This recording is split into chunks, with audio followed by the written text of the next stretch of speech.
home office, in between doing a few things. Time for another conversation with myself. Some of it's going to seem random, but it all connects.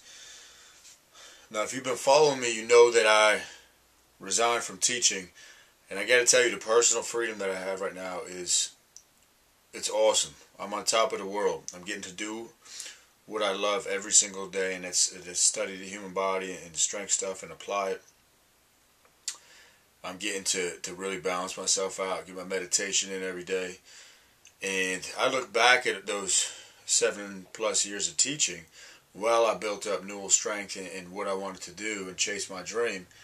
And it's mind-boggling to me that I was able to do it, and the amount of energy it took, but I did it. And my point for you is, if I did it, you can do it. I don't possess any superhuman genes.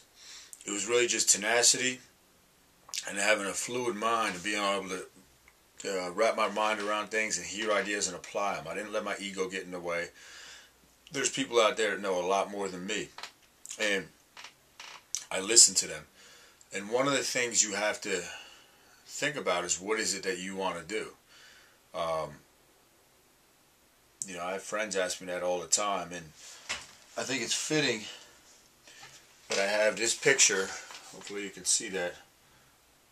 Okay, that's me. Probably not even 2 years old, and you notice I have a barbell on my lap. I just thought that was fitting. I had that. Somebody gave it to me as a gift. From day one, that's what I wanted to do, and I just went for it. So you might want to be the best fisherman.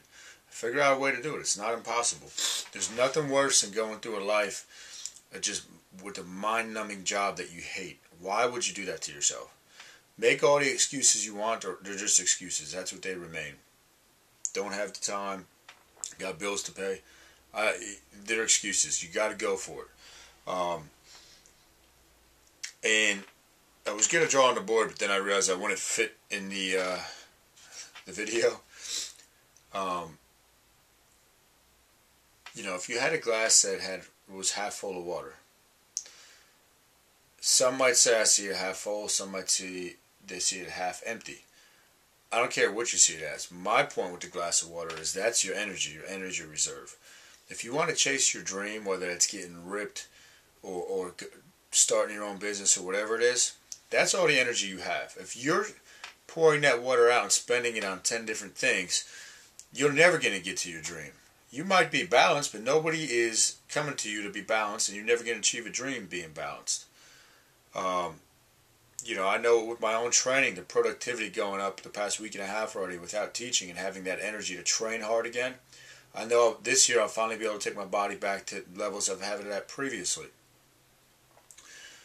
And I know throughout those years going after my dream with neural strength that massive amounts of energy were spent on that, which meant there wasn't a lot of energy for my wife Devin, not a lot of energy for the kids at school, not a lot of energy for my own workouts. So once you pour that energy reserve out, that water, so to speak, it's gone for the day, for the week, however we're measuring it.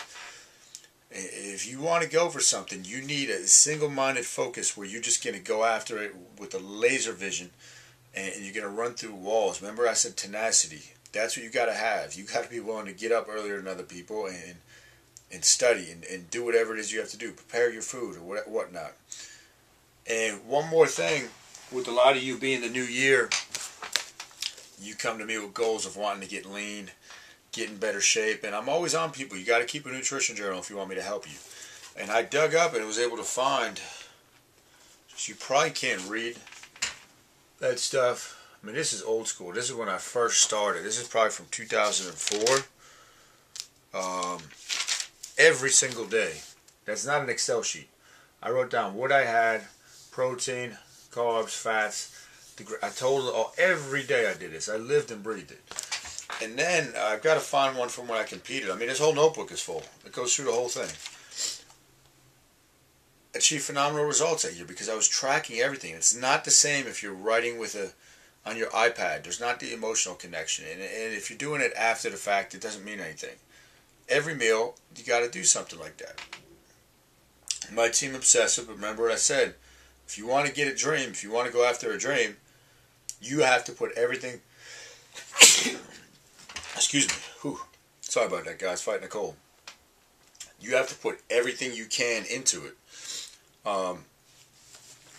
Once I found the other one, I'll show that to you guys when I was getting ready for one of my contests. And, you know, every day I wrote down exactly what I was doing nutritionally, but I also wrote down how I felt, you know, energy-wise, what my workouts were, and phenomenal results.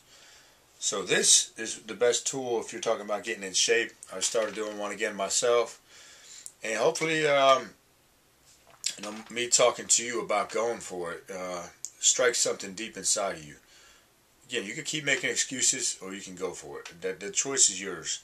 I like to make these videos to help people, and if you want help, I'm here. If you're one of those people that wants to complain, don't get in touch with me. See you next time, guys.